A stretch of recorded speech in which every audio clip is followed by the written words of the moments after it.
and welcome. I'm Jeffrey Mishlove. Today we're going to be exploring the holographic model of reality and its implications for ourselves, our bodies, and the world around us.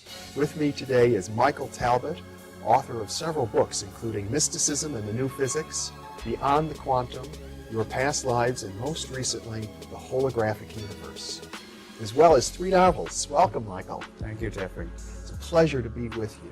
Nice to be with you. You know, one of the things that you point out in the holographic universe is that this is a model that's been around now for a few decades, but it's really beginning to show its power in explaining many, many areas of personal experience and science at the same time. Can we talk a little bit about how the model developed? Sure. It was developed by two men, University of London physicist named David Bohm, who's a former protege of Einstein, and a Stanford University neurophysiologist named Carl Pribram. And they worked independently. Pribram was studying memory and found that there's evidence that the brain operates holographically.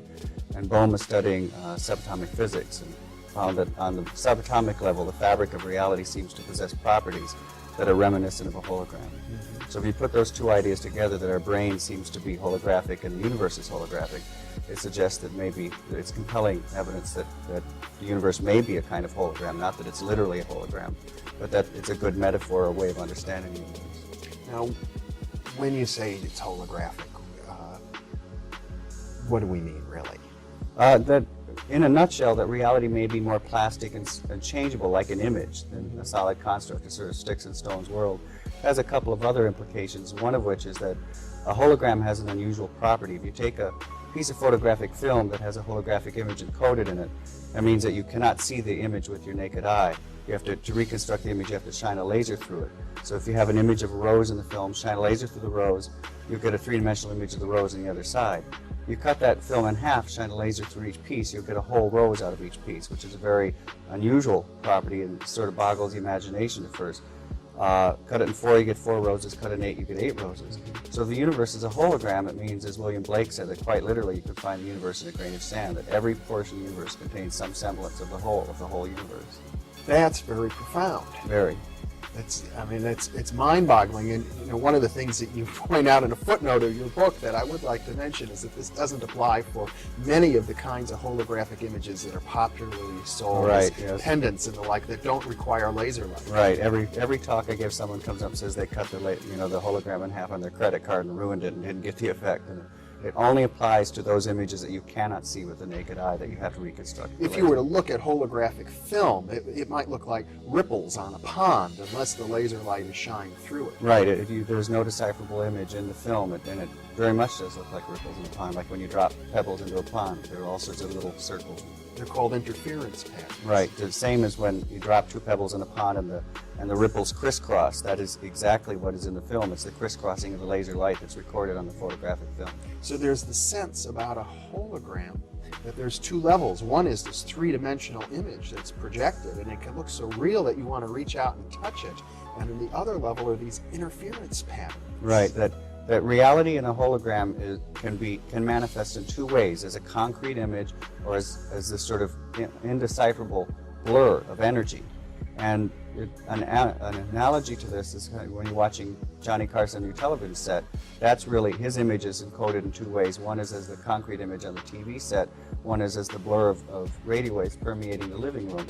And if the universe is a hologram of some sense, in some way, it suggests that there may be 2 very drastically different levels to reality. That the concrete reality we see, when we look at these chairs and at the trees and the clouds and everything like that, our bodies are just one way that reality manifests, and that at some deep level there's a level of reality where everything dissolves into an ocean of energy that is holographically interconnected, where every portion of the universe is contained in every tiny area of the universe. So that implies that this notion that we go about our everyday lives with thinking of ourselves as separate from each other, and the cup is separate from the coffee that goes in the cup, that these notions are somehow what would you say, superficial or contradicted at a deeper level?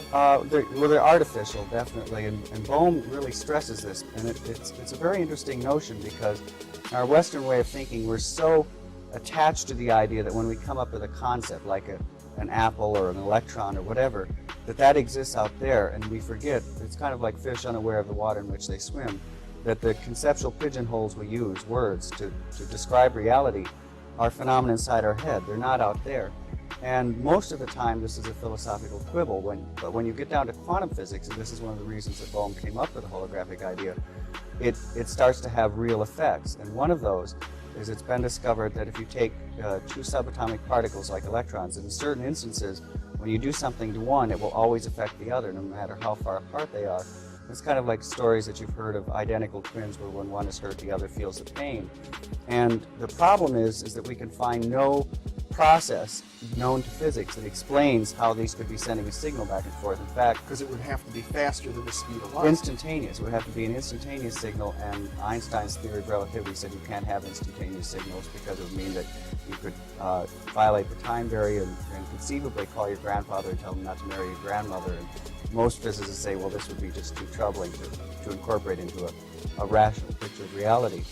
Bohm explains it in a different way, which is a very interesting way, and he says, if you imagine that you've got an aquarium in which you have a fish swimming, you have a TV camera facing the front of the aquarium, one facing the side of the aquarium, and you have a monitor attached to each camera. And you also imagine further that you come from a culture that's never seen aquariums, never seen fish, never seen monitors or cameras. All you are privy to is the two images on these screens. He says that maybe, if you look at these two screens, you're going to see a side view of a fish and a frontal view of a fish. And because you don't know what the deeper reality is, the reality of the aquarium, you may assume that these are two separate things. But two different fish. Two different fish, two different objects. But every time one fish moves, the other is going to make a corresponding movement. And you may then jump to the conclusion that somehow the one fish is signaling the other, or communicating the other to say, hey, do this, instantaneously. And Bohm says this is what we've done with subatomic particles, that we assume that an instantaneous communication is going on, and that's not really what's going on at all. At a deeper level, a very holographic level of reality, every particle in the universe collapses to a sort of cosmic unity. They're not signaling each other. They're like that fish where there's the level of the aquarium. And so what that means, talking about words, is that there is no separation between electrons. Furthermore, there's no separation between people. And this has all kinds of very boggling implications, one of which is that we've always tried to understand, for example, psychic phenomena, like how could I get information out of your head in my head, as some sort of signal going back and forth. But if we live in a universe that's organized holographically, you no longer have to tackle it that way. It could be that I have the entire universe and every neuron, every cell, every atom, every electron in my head, and you do also. So when we can access that, we can access information that seems to be beyond our normal sensory reach.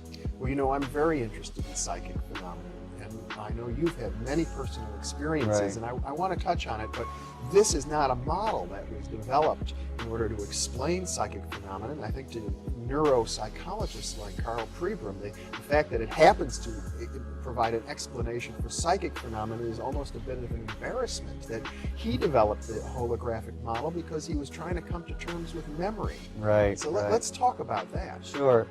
Pribram was working under a very famous neurophysiologist named Carl Lashley, and it was at a time when it was believed that memory was stored in a specific spot in the brain, and there was something called the proverbial grandmother cell.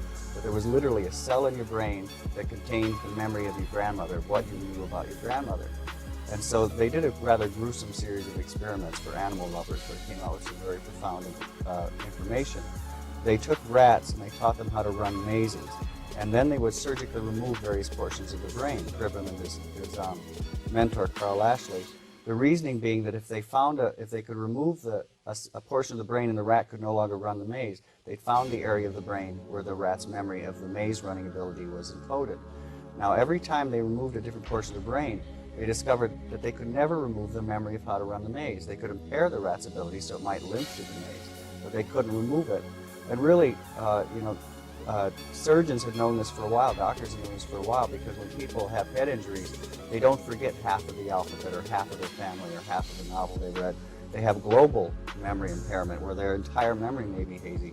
But memories don't seem to be stored in our heads in the same way that books are stored on a shelf. And it wasn't until the 60s when Pribram encountered the holographic model that says that the whole is contained in every part that he said, aha, this may be what's going on in the brain. Specifically, because a hologram is made out of interference patterns, the hologram that you see, that we talked about earlier is made out of the interference pattern of laser light, but it can be made out of the interference patterns of any kind of energy, electromagnetic energy, electricity, X-rays even.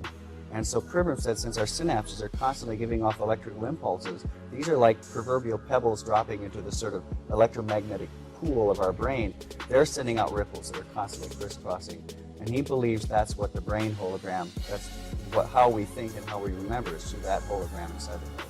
It would apply in another sense too, because if you take a hologram image and cut it in half or in quarters or in tenths, each time you reduce it in size, the image becomes fuzzier and fuzzier, even though the whole image is there, just the way memory would seem to be. It becomes fuzzier when you have portions of the brain removed. Yeah. Correct.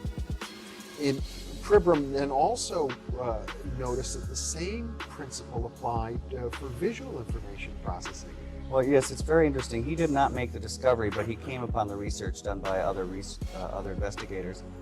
And that is another very interesting thing.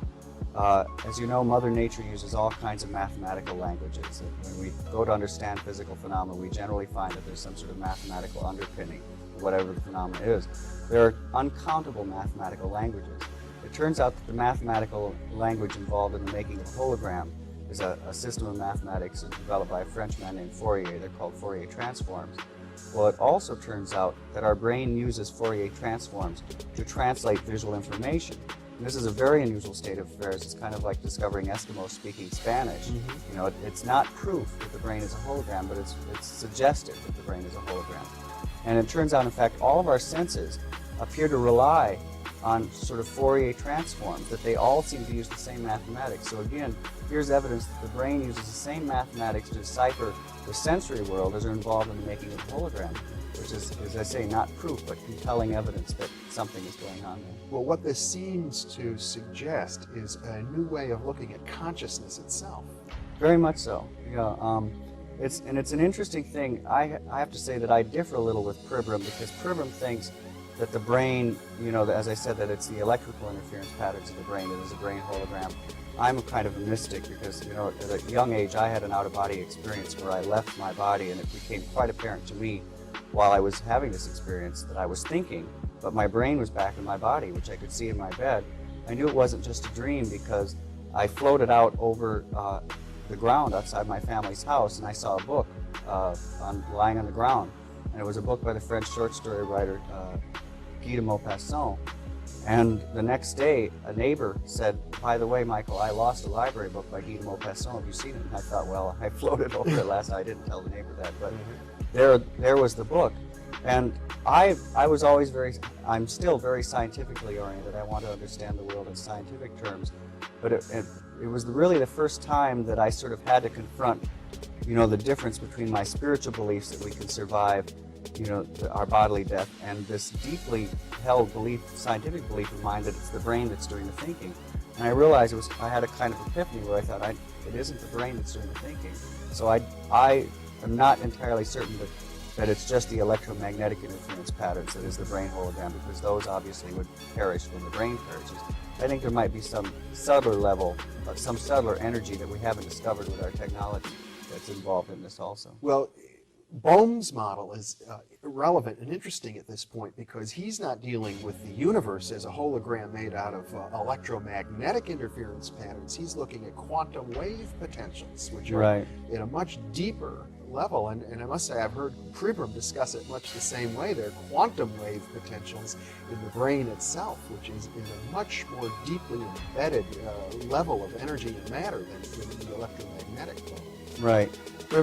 Bohm, it's a funny thing in science. The great physicist Hermann Bondi called it the lure of completeness, that we tend, when we find some sort of outermost perimeter to what we can measure, we assume there's nothing beyond it. And I refer to it, it's kind of like in ancient times when we only knew a certain portion of the world, people always seem to say beyond the edge of the map there be monsters, that there was nothing there. And the same thing is going on in physics, that we have, with our technology, reached down to a certain level in reality. And it's a common prejudice among many physicists that beyond that level, nothing exists. There be monsters. It's just a void. And it's an interesting thing that we, as I say, we have to have this lure of completeness. We have to feel that our knowledge of the universe is all that exists in the universe. Bohm, I think, is very wisely is one of the few physicists who comes out and kind of says the emperor has no clothes. Says what rational basis do? It's just prejudice that we assume nothing exists beyond this level of reality. And he feels that there are all kinds of domains of reality beyond this level, this microscopic level. And he theorizes that there may be untold, uncountable, subtler energies in these levels. The quantum potential is one. It's a theorized field that has not been measured or discovered with science. But Bohm feels there's evidence to posit its existence. And it's now rather well accepted, I understand, among quantum physicists. I wouldn't say that. No, it's pretty controversial, and the reason it's controversial is because the standard explanation of quantum physics has decided that this lure of completeness, that there's nothing beyond. The Danish physicist Niels Bohr, who's one of the founders of quantum physics, basically said you get it down to a certain level of reality and things become blurry and you can't know anymore. Mm-hmm. And Bohm takes a very different route, which at this point is very sort of looked down upon by a lot of physicists because most have been schooled in the way of Bohr's thinking. Yes. And Bohm, the quantum potential is not looked upon kindly by most physicists, I would say. Well, I don't think we want to get into too technical a discussion of quantum physics at the moment, but I do think it's important to bring up the uncertainty principle because in a way, it's where physics comes full circle. And as I understand it, physics are saying, well, there may be all kinds of stuff, but we'll never know it because we interact with it. Anytime we attempt to look at particles beyond a certain level, the very act of observation changes things. And that brings us to a point where we realize that the distinction between subject and object breaks down. Right. But physicists get very funny about it. They get kind of schizophrenic because they'll openly admit that subject and object breaks down there. But they say that somehow this has no effect in the real world. This does not translate from the microscopic level to our level. Although there is a sort of creeping evidence in the scientific world that it does translate into our level. One obvious example, I think, that it translates into our level is that helium cannot be frozen solid.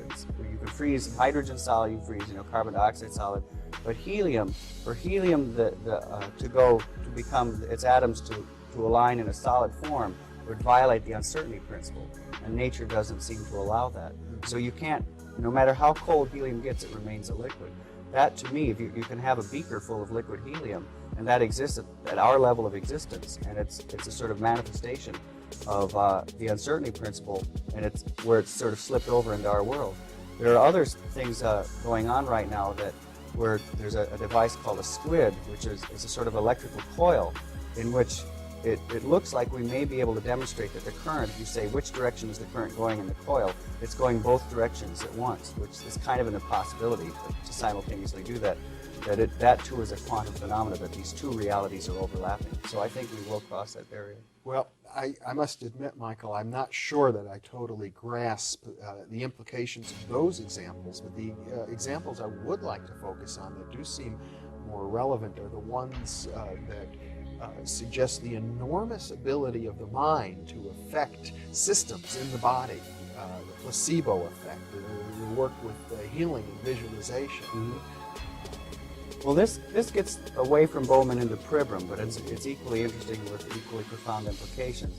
Pribram, as I said, says that we're thinking with holograms inside our head, and that out there exists something that's more akin to the radio waves in the room from which your TV gets the image. So in essence, we're kind of conscious TV sets. And what we think is reality when we look out here is really just the image on the TV set inside our mind, but doesn't exist out there. And Pribram says this is why there's all kinds of evidence that we seem to respond more to the models of reality in our head than out there. In the holographic universe, I give an example of a psychologist who did a study where he took soldiers and marched them all the same distance, but he told some they marched, like he'd march them all 30 miles or 20 miles, but told some they marched 10, some they marched 20, some they marched 30. But they all marched the same distance. At the end, he took physiological readings and discovered that physiologically they responded not to the actual mileage that they had marched, but to what they had been told, the model of reality that they assumed they had, the reality in their heads. And in medicine, people have used this application of the holographic idea that we respond to the model of reality, to say this may be why we respond more to the placebos, to fake drugs.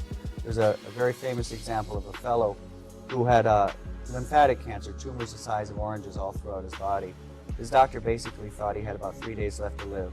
The fellow heard about a new drug called R.E.D and said, "You've got to give this to me." And the doctor said, "Well, frankly, I don't think you have long to live. This drug takes several weeks to take effect." The man implored him, and the doctor gave in sort of as an act of pity. He gave the man R.E.D, and 3 days later, the man's tumors melted, as the doctor put it, like snowballs in a hot stove, completely gone out of his body, faster than the strongest radiation treatment could have melted them away. The man is up and around, walking around his hospital room, resumes his normal life, seems to be completely cancer-free. Several months down the line, he reads an article saying R.E.D isn't that effective. Boom, boom, boom, all his tumors come back. He's back in the hospital. The doctor starts to realize that maybe it wasn't the drug that cured the man, but the man's belief. So he lies to the man and he says, "Those articles are wrong. R.E.D is effective, and in fact, I've got an even more potent version of it." He injects just salt water into the man's veins. Again, the man's tumors melt away. He resumes his normal life. Unfortunately, many months down the line, he reads final studies on R.E.D saying it's completely ineffective.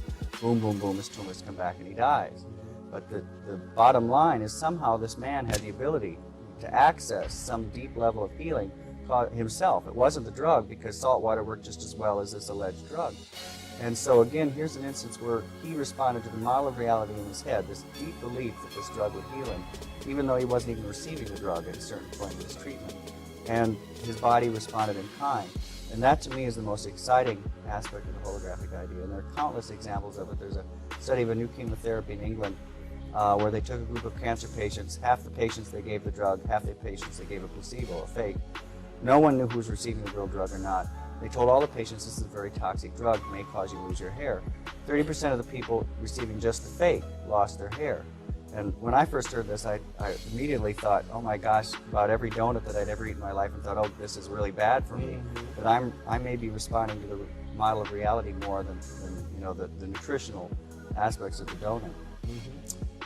Well, I think the stories of this kind have been known to scientists hundreds of years, but they've kind of been dismissed because scientists haven't had a good way to look at the possibility that consciousness can affect physical systems.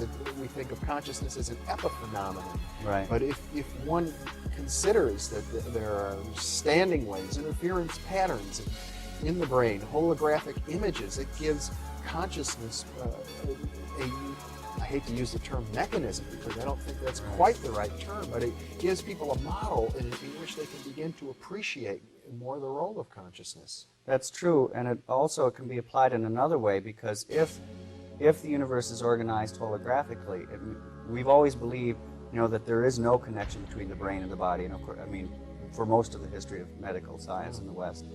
In the past couple of decades, we're starting to say there's a connection, and we're sorting out certain pathways, the neuropeptide systems, that sort of thing. But if the holographic model is correct, there are so many interconnections between the brain and the body, there ceases to be a division.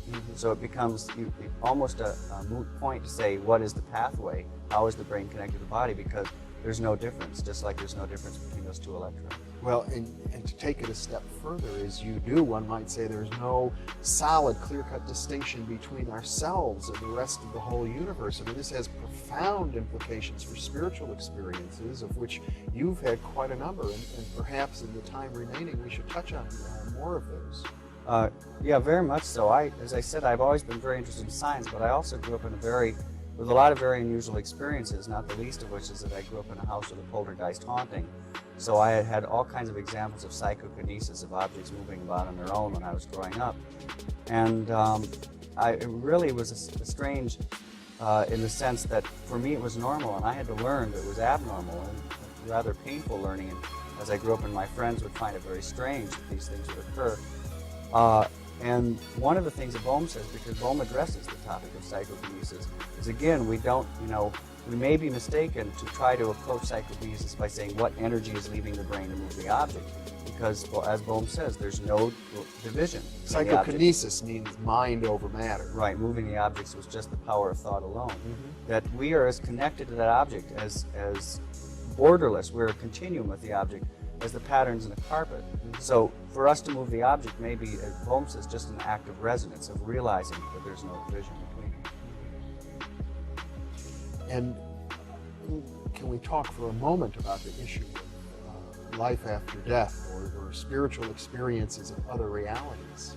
Yeah, that's one of the areas you mentioned earlier, that one of the exciting things about the holographic idea is that people have taken this and explored all different realms. That some have used it to say this is how acupuncture works, because it turns out that there are little micro acupuncture systems where you can find the entire body in the acupuncture points of the ear. Recapitulated. Right, in the ear, yes. right. So we've talked about the placebo effect. Some have said that the holographic idea applies in near-death experiences. One of these individuals is Kenneth Ring, who is at the University of Connecticut, studies near-death experiences. And it's interesting because report after report of people who have been declared clinically dead, go to some apparent other level of reality and come back. They refer to this other level of reality with terms like frequency and energy, and even hologram, that it's a more plastic level of reality where thought seems to create things instantly. There are instances of people having near-death experiences where they think they're hungry and instantly food appears. Or perhaps an even better example, when people find themselves out of their body. There are cases where people look down and see that they're in a naked body. They go, oh my gosh, I'm naked. Instantly they have clothing on. Now, we don't assume that clothing has a soul, that it has a spirit that survives. So somehow it appears that the mind can sort of pull out of this ocean of frequency a hologram of clothing. And this is what Ken Ring says, is that we're entering deeper into the hologram when we have near-death experiences, when we leave our bodies. So there's so many different areas that have kind of been at the fringes of our understanding that we can now begin to look at with new eyes. Michael Talbot, it's been a pleasure to have you with me. And for those of you watching, you may be interested in knowing that this discussion will be part of a Thinking Aloud Inner Work videotape available along with an additional hour of discussion going deeper into these questions with Michael Talbot. Michael, thanks so much for being with me. My pleasure, Jeff. And thank you for being with us.